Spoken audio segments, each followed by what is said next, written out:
Et nous sommes de retour au plateau pour la suite de cette émission. Nous abordons notre deuxième sujet. Nous parlons à présent de l'Union africaine et de l'AES, le président burundais désigné envoyé spécial de l'Union africaine au Sahel. Le président en exercice de l'Union africaine, son Excellence João Lourenço, président de la République d'Angola, a désigné ce jeudi son homologue burundais, son Excellence Évariste Ndayishimiye, champion de l'Union africaine pour la jeunesse, la paix et la sécurité, comme envoyé spécial de l'UA auprès des pays du Sahel. Évariste Ndayishimiye aura pour de créer les canaux nécessaires pour un rapprochement entre l'Union africaine et les pays du Sahel. On sait, il y a de cela quelques jours, l'Union africaine avait dépêché une délégation auprès du président Traoré pour s'enquérir de la situation dans son pays et aussi, partant de là, de tout le Sahel. Et l'Union africaine cherche à voir dans quelle mesure elle pourrait amener ces pays à sortir de leur situation de crise sécuritaire. Surtout, nous en parlons avec nos invités. L'Union africaine désigne comme envoyé spécial le président du Burundi, Évariste Ndayishimiye. Gabin. Oui, je pense que l'Union africaine a mesuré toutes les possibilités pour prendre cette décision-là, pour choisir un président de l'Afrique centrale par pur besoin stratégique, parce que si on veut se fier juste au fait que bon, il y a certains pays qui sont proches du Burkina Faso, du Mali et du Niger, peut-être qu'on allait faire fausse route, parce que aujourd'hui, on sait que dans la sous-région ouest africaine, déjà, il y a une bipolarisation de l'atmosphère politique, et aujourd'hui, il y a certains qui sont dans l'AES, d'autres sont dans la CEDEAO. Donc du coup, on ne peut pas se permettre de choisir quelqu'un d'un camp pour aller faire quand même ces discussions. Donc le mieux, c'est de choisir un chef d'État qui, dans la même mesure, beaucoup plus neutre, pour et loin de la crise, pour apporter quand même de son expertise pour rapprocher ces trois pays-là de l'Union africaine qui, à son sein aussi, compose les pays de la CEDEAO. Et là-bas, bon, ils peuvent discuter, avoir de très bons canaux de discussion pour aplanir les divergences et régler les problèmes. Donc moi, je crois déjà que bon, c'est déjà une très bonne approche, parce malgré le fait qu'on a toujours reproché à l'Union africaine de ne pas véritablement accorder de l'importance à la crise qui secoue le Sahel. L'Union africaine s'était beaucoup plus montrée en retrait. Il n'y a pas longtemps, il y avait un envoyé spécial qui a été dépêché par l'Union africaine au Burkina Faso pour discuter avec le président Ibrahim Traoré afin de prendre connaissance véritablement des problèmes que rencontrent et les forces de défense sur le territoire et aussi les populations, afin de savoir dans quelle mesure l'Union africaine peut venir en aide à ces États-là. Donc je pense que déjà c'est une bonne démarche, il faut y aller, s'enquérir des nouvelles, prendre quand même le pouls de la situation et puis après essayer de voir dans quelle mesure on peut rapprocher les deux bords, parce qu'aujourd'hui c'est vrai, le Burkina, le Mali et le Niger s'entendent très bien avec les autres pays en dehors des pays de certains pays de la CEDEAO avec lesquels ils ont beaucoup plus de friction. Donc aujourd'hui il faut essayer de rapprocher tous les bords possibles, s'entendre sur l'essentiel, parce que vous pouvez ne pas vous entendre sur certaines positions, mais sachant que nous sommes dans un même continent et on dit souvent que l'union fait la force. Donc on ne peut pas se dire qu'on est dans l'Union africaine, on participe aux réunions ensemble, on prend des décisions ensemble pour le continent, et que dans les différentes sous-régions, il y a des gens qui ne s'entendent pas juste sur l'essentiel pour amorcer le processus de développement et surtout éviter les conflits entre États. Donc aujourd'hui, je pense que c'est déjà une très bonne chose que l'Union africaine ait choisi quelqu'un spécialement dédié au Sahel afin de mener les discussions, afin peut-être tout va dépendre de la volonté de toutes les parties, si véritablement ils veulent arriver à une certaine conciliation, ça sera bien, mais il va falloir que l'Union africaine aussi fasse en sorte que ces gens-là puissent de nouveau renouveler leur confiance en eux, parce que vous voyez un peu la situation qui a été prévalue. Il y a une crise de confiance entre l'AES, les pays de l'AES et l'Union africaine. Se disent que bon, ils sont au bord, ils sont des gens qui sont téléguidés, qui ne sont pas autonomes dans leur prise de décision. Donc aujourd'hui, l'Union africaine doit travailler et faire en sorte que ces pays-là aient de nouveau confiance en elle afin d'accepter quand même cette conciliation-là. Merci beaucoup. À vous, Gabin Adjaro. Eric Johnson, Evariste Ndayishimiye est l'envoyé spécial de l'Union africaine auprès des pays du Sahel. Il a été désigné ce jeudi officiellement par le président en exercice de l'Union africaine, João Lourenço de l'Angola. Ouais. Je disais tantôt que l'Union africaine est à la recherche de solutions durables dans le Sahel en ce qui concerne le terrorisme et le djihadisme. Et c'est dire que aujourd'hui, il y a une situation de crise au Sahel. Les trois pays qui sont dans l'AES, à savoir le Burkina, le Mali et le Niger, sont exclus des instances de l'Union africaine. Pour preuve, en début juillet, il y a eu une réunion d'abord au Togo, la deuxième session de l'UEMOA, où les trois pays ont quitté la salle avant la déclaration finale. Et ça... À cause des problèmes de rotation. Oui, parce que les trois pays disaient que, logiquement, la présidence tournante de l'UEMOA revenait au Burkina Faso. Et comme les autres pays n'ont pas accepté du moment où officiellement les pays de l'AES sont exclus de la CEDEAO. De l'autre côté, il y a eu une réunion l'année dernière, je crois que c'était en novembre, à Addis, où l'Union africaine siégeait, et donc le Niger avait envoyé des émissaires qui n'ont pas pu accéder à la salle pour ces réunions. Ça veut dire que il y a véritablement une crise entre l'AES et les autres organisations continentales. Mais et donc, de façon générale, quand il y a coup d'État, pays, l'Union africaine sanctionne les pays, on les exclut pour un temps. Donc, oui, est-ce que ça, c'est une crise? Oui, pour un temps, c'est une crise. C'est une crise parce que lorsqu'il y a de ces situations et les États sont exclus, il y a des négociations. Et les nouveaux dirigeants promettent quand même de libérer le pouvoir quelques instants après. Et donc, toutes les organisations reviennent parce que il y a eu déjà un accord de principe. Et dans le cas d'espèce, c'est que tous ces pays-là n'ont pas véritablement donné des gages de libération du pouvoir. Et ils ont quand même donné une raison, et c'est la situation sécuritaire dans leur zone. Et donc, ces nouveaux dirigeants pensent que ils doivent régler le problème de la sécurité avant de pouvoir libérer le pouvoir. Et donc, pour l'Union africaine et les autres organisations de la sous-région, c'est une véritable crise qu'il faut forcément régler.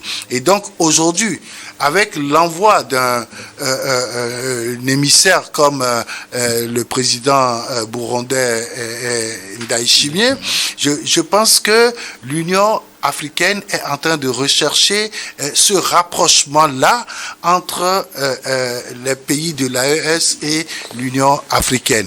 Au-delà de ce rapprochement, il y a le problème sécuritaire, cette problématique-là qu'il faut résoudre, parce que c'est sur le continent africain et ça ne peut jamais permettre à ces pays-là d'avoir la paix et de pouvoir amorcer un développement. Nous tous, nous voyons dans quelle mesure ces pays-là, au lieu d'investir dans le développement, ils sont obligés d'investir dans la sécurité. Et comme je le dis souvent, en Afrique, nous ne fabriquons pas d'armes, mais nous en achetons suffisamment pour enrichir d'autres, les fabricants.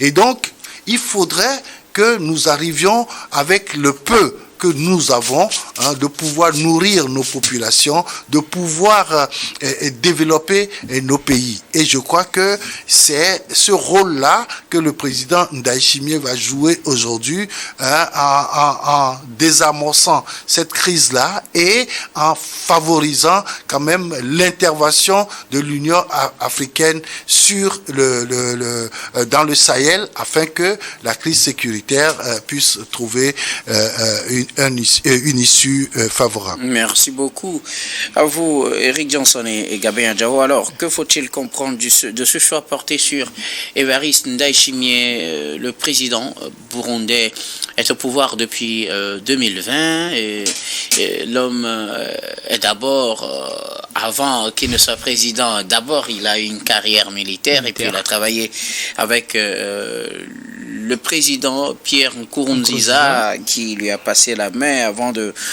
mourir après.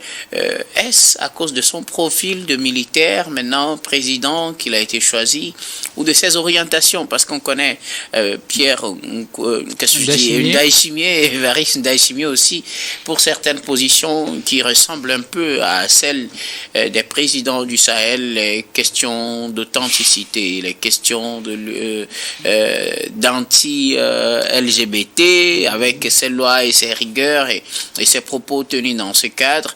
Qu'est-ce qui pousse, selon vous, le président angolais, président de l'Union africaine, à porter son choix sur Évariste Ndayishimiye? Au premier abord, j'aimerais quand même féliciter le président angolais, João Lourenço, qui sait à chaque moment désigner les bons profils pour faire les négociations. Vous vous rappelez de la désignation ou bien du choix qu'il a porté sur le président du Conseil togolais dans la crise rwando-congolaise, qui aujourd'hui connaît tant bien que mal un dénouement, si on peut le dire ainsi. Et aujourd'hui, il vient de choisir de porter son choix sur Évariste Ndayishimiye, quelqu'un, tu viens de le décrire, qui connaît très bien quand même le mental des militaires et surtout le langage aussi. Donc entre militaires, ils peuvent se comprendre. Au prime abord, c'est une question stratégique, je l'avais déjà dit, parce que ce pays-là est un peu très loin du Burkina, du Mali et du Niger, et donc n'est pas lié directement à la crise. Maintenant, la personne même de Évariste Ndayishimiye, tel que tu viens de le dire, c'est un militaire. C'est un militaire et il a tendance à être un peu beaucoup plus dans le créneau panafricaniste. Vous voyez un peu avec les questions qu'il défend et tout, on peut l'inscrire dans ce créneau-là, sauf que son panafricanisme, ce n'est pas avoué comme ça, comme les gens du Sahel. Maintenant, quand nous prenons la personne typiquement, il vient au pouvoir en 2020, mais ce n'est pas seulement en 2020 qu'on peut dire qu'il est au pouvoir. Il était dans les arcanes du pouvoir depuis très longtemps. Donc ça veut dire que c'est un monsieur qui connaît la gestion d'un pays et qui sait très bien comment les militaires fonctionnent dans la direction d'un pays. Maintenant, je suis sûr que déjà, le profil va permettre à ce que ces militaires-là, je vais parler des dirigeants du Sahel, accepte de discuter avec l'envoyé, pas avec l'Union africaine, parce qu'on voit premièrement le messager avant de voir celui qui est envoyé. Donc c'est le messager qui rassure au prime abord les pays de l'AES et ensuite on va voir dans quelle mesure ils peuvent accepter ou non les propositions. Mais il faut dire aussi que la suspension de ces pays-là, des instances de l'Union africaine, ce n'est pas de l'exclusion, c'est une suspension. Ça fait un peu très longtemps. C'est pour le Niger qui est beaucoup plus récent, en 2024. Mais pour le Burkina et le Mali, ça fait très longtemps que ces pays-là ont été suspendus des instances de prise de décision de l'Union africaine. Donc du coup, ça a renforcé la méfiance de ces dirigeants-là qui se disent, bon, malgré le fait qu'on est dans une situation où on a été obligé de faire un coup d'État et maintenant la situation sécuritaire nous oblige à tout faire pour régulariser ou bien pour recouvrir l'entièreté de notre territoire, ou bien du moins la plus grande proportion de notre territoire avant d'organiser quelque élection que ce soit, voilà l'Union africaine, une instance chargée de nous accompagner, de beaucoup plus nous soutenir, qui se plaît à beaucoup plus nous vilipender, entre griffes. C'est-à-dire, on nous exclut, il n'y a pas véritablement de rapprochement, c'est comme si nous sommes devenus des parias au sein de l'Union africaine. Donc, ils se sont reclus sur eux-mêmes et raison pour laquelle ils se disent, bon, c'est mieux de créer l'AES, une organisation dans laquelle on va mieux s'entendre, on va mieux discuter nos problèmes et là, on va voir dans quelle mesure on peut apporter des solutions. Donc, la personne de Évariste Ndayishimiye est très importante pour le rapprochement des deux bords. C'est très important parce qu'il y a une crise de confiance criarde entre l'institution Union africaine et ces pays-là. De même qu'on l'avait connu avec la CEDEAO. Parce que la même démarche qu'avait eu la CEDEAO, ce sont les mêmes démarches aussi qu'a eu l'Union africaine, l'exclusion. Et puis après, il n'y a pas véritablement de l'accompagnement. Si, pendant que les gens sont dans des problèmes, vous leur apportez votre soutien, alors là, même si il y a une situation d'irrégularité qui vient, ils peuvent voir dans quelle mesure ils peuvent accepter votre conseil. Mais l'Union africaine avait juste insisté sur la question du déblocage institutionnel. Allez organiser les élections, il faut que les institutions reviennent en place, sans pour autant parler du fait que ces gens-là traversaient une crise et qu'il leur faut de l'aide pour véritablement juguler cette crise sécuritaire-là. Donc, je pense qu'il va falloir rassurer véritablement les pays de l'AES afin que, bon, ils acceptent de coopérer de nouveau avec l'Union africaine qui, quand même, est un creuset des Africains pour discuter des questions les plus essentielles de notre continent. Merci beaucoup. À vous, Gabin Adjaro. Alors, Eric Johnson, est-ce les mêmes raisons qui, selon vous, ont poussé le président Lourenço à porter son choix sur Évariste Ndayishimiye militaire? Bon, d'abord, on le sait, pour la plupart de ces dirigeants de l'Afrique de l'Est ou de la Corne de l'Afrique, pour lui, en tout cas, militaire, d'abord rebelle ou un chef de mouvement rebelle, on signe un accord, ils sont intégrés à l'armée régulière, il occupe de grands postes dans l'armée, jusqu'à cabinet du président à l'époque de Pierre Nkurunziza, il devient le secrétaire général du parti au pouvoir, d'abord il intègre l'armée finalement avec grade de général, donc au cadre de l'armée, très influent, il approche le pouvoir en tant que chef de cabinet, ministre, et puis après, bon, finalement, avec son titre de secrétaire général du parti au pouvoir, il est le candidat du parti au pouvoir aux élections de 2020. Il emporte après Pierre Nkurunziza meurt, il prête serment, il prend le pouvoir, il est homme d'État, homme politique, mais aussi avec son passé militaire. Est-ce la raison principale de son choix, ou plutôt ses positions sur certaines questions qui sont un peu proches des positions des pays de l'AES? Qu'est-ce qui explique, selon vous, que ce choix soit porté sur le président Ndayishimiye? Oui, certainement par rapport à sa façon de négocier les choses. Il paraît qu'il est très fin dans les négociations. Et je veux dire un petit truc par rapport à Pierre Nkurunziza. Je pense que son arrivée au pouvoir n'a pas été le fait d'un coup d'État. C'était une négociation.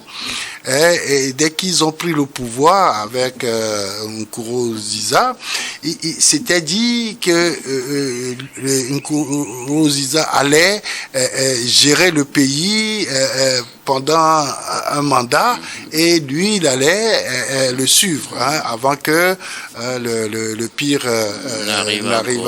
Et donc, je crois que c'est le profil de négociateur qui a beaucoup plus joué dans son choix pour discuter avec les pays de l'AES. Et vous savez aussi, pour désigner des émissaires à l'Union africaine, on regarde aussi la position de ces derniers-là par rapport à une certaine situation donnée. Et il faut dire que dans un premier temps, Pierre Nkurunziza et Évariste Ndayishimiye, excusez-moi, Évariste Ndayishimiye ne s'est pas beaucoup prononcé sur les sanctions contre l'Union, contre l'AES, les pays de l'AES. Et je crois que c'est surtout par rapport à ça que Gabin parlait tout à l'heure du président du Conseil togolais qui a été désigné pour le Rwanda et la RDC. Je crois que c'est dans le même profil. Donc, lui, il a voilà, les parties prenantes, il a le plus souvent demandé plutôt des négociations avec ces pays-là. Et donc, je crois que c'est par rapport à sa position que le président João l'a désigné comme envoyé de l'Union africaine pour le Sahel. Alors, quel avantage de choisir Pierre Nkurunziza, que va-t-il apporter dans ce rapprochement, en tout cas voulu, entre l'Union africaine et les pays de l'AES qui aujourd'hui ont un souci principal, leur sécurité? Oui, déjà, c'est un très bon profil pour cette négociation. C'est un très bon profil. Maintenant, c'est une question de volonté. Est-ce que derrière Évariste Ndayishimiye, est-ce que l'Union africaine va accepter de faire des efforts en rassurant l'autre partie? Parce que n'oublions pas, cette question de méfiance, là, c'est très important. Parce que en quittant d'ailleurs la CEDEAO, il y avait des questions qui ont été évoquées, comme quoi la CEDEAO était téléguidée de par ses prises de position. Et aujourd'hui aussi, ces mêmes pays traitent l'Union africaine comme téléguidée de par ses prises de position, n'étant pas autonome et tout. Donc, c'est à l'Union africaine aujourd'hui de mettre tout dans la balance pour voir dans quelle mesure elle peut rassurer ces pays-là afin d'entamer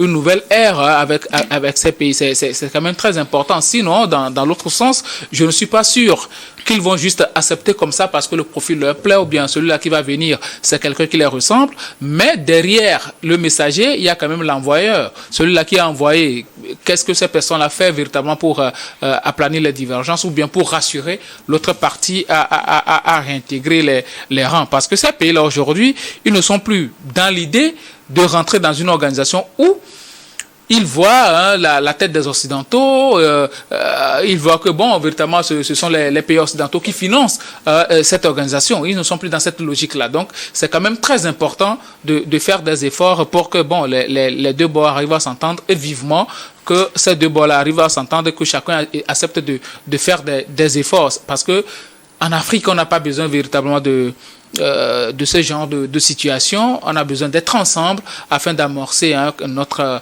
processus de développement. Quand on est unis, je pense qu'on va être beaucoup plus fort. Merci beaucoup. À vous tous pour vos contributions. Eric, quelque chose à ajouter? Non, merci. C'est bon. Merci beaucoup à vous. Nous allons marquer la pause pour le journal, puis on reviendra tout à l'heure pour la suite de cette émission.